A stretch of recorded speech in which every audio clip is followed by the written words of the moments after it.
put him in the mix. Really pushing those out. Can you talk about Alexis Jean-Baptiste and D. Walker and those guys, what they got to do? What they've got to do is learn to be consistent and get comfortable in the scheme, understand assignments. That's a big part of what we have to do. And at that position, you have to be able to make adjustments, and that's a big part of it. And the more you play, the easier it is to do that. And we got some guys back there that are going to be talented. The challenge is on me.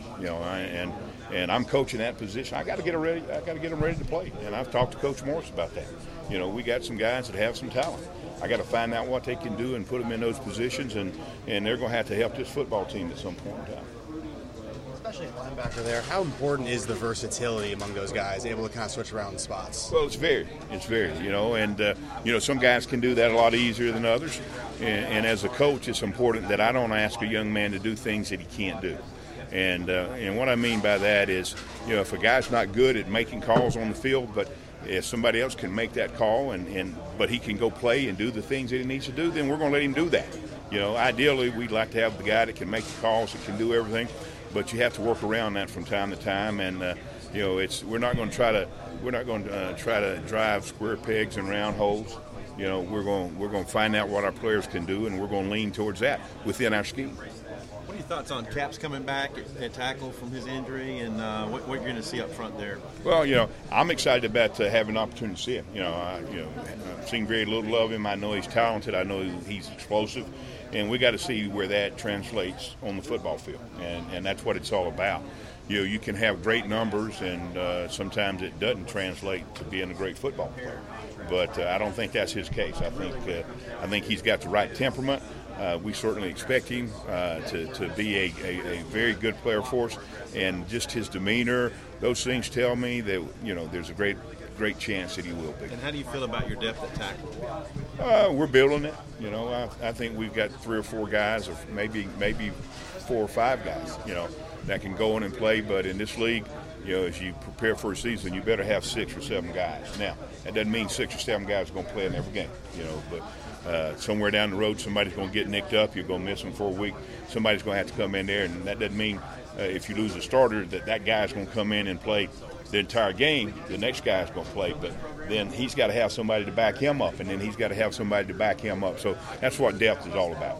Just talking about football now instead of sitting here waiting during the summer, what's that like knowing it's just a couple of days away from getting back out there and seeing what you have again? Well, obviously, and I say this, and I mean this in a positive way. We got to promote the program, and that's what this is all about. Understand that, okay? But ultimately, I'm a football coach, and that's what I want to do. I want to be on the field. I want to be with our kids. I want to be coaching them and working with them. And this does a lot for our program, in terms of promoting the program. But for us to get better, we got to be on the field working. For you personally, is there an element of wanting to prove anything anymore as you get back to another SEC school? Well, let me say this. The only thing that I want is for us to go out and be our best, and that's what we work for. Sometimes there's things that you don't know about or you don't know about that we have to deal with, and in terms of feeling like there's something to prove, what we want to do is go out and be the best football team that we can be. And certainly, if you get to the point to where you don't think you have anything to prove, then somebody else needs to be doing this, because you're only as good as your last game, and that's a fact, and that's what people are going to remember. And this football team, we feel like we've got something to prove, because we want to build a championship program here, and you're not going to do it overnight. There's a lot of work to be done to get there, but certainly I think we're on the track. With the leadership from Coach Morris, there's no doubt in my mind that we will get there. Again, it's not going to happen overnight, but we're going to build a championship program here in Arkansas. Is it an easy decision for you to join Chad here? Oh, absolutely, for a lot of reasons. Number one, the man that he is. That's as important as anything. But number two, the toughness that he brings. As an offensive coordinator, he's one of the best that I went against. There's no question about that. And certainly he's knowledgeable of the game. He's knowledgeable of how to run a program, putting things together. And there's so much that goes into it. Again, certain things that, you don't talk about, but the people that touch our football team, Coach Morris has them within his pulse. In other words, if they're touching our football team, they're going to touch them the way he wants them touched. And that's the way it's going to be. And it takes everybody to be successful. There's a lot of things that you can have happen. There's a lot of things that goes on that you don't see that helps with being successful. And, academic support. You can't do it without that. What they do in the weight room, you can't do it without that. As I said earlier, there's a good chance you're going to win or lose games based on what happens in the weight room. You were trying to build depth, but you do have some good pieces to work with. Just trying to build around those guys. We got some guys that can run. We got some guys that don't mind, hitting. I don't know what you mean when you say a good piece. A good piece, to some people may be a guy that can line up, or it may be a guy that are potentially going to be an All-American. I don't know that in terms of depth. I know we got 2 linebackers that can go compete in the SEC right now, and we're working on depth. Those 2 linebackers, how good can they be together based on what they've done in the past? Well, again, you ask that and you narrow it down to a position. A lot of that's going to depend on how well the guys up front play.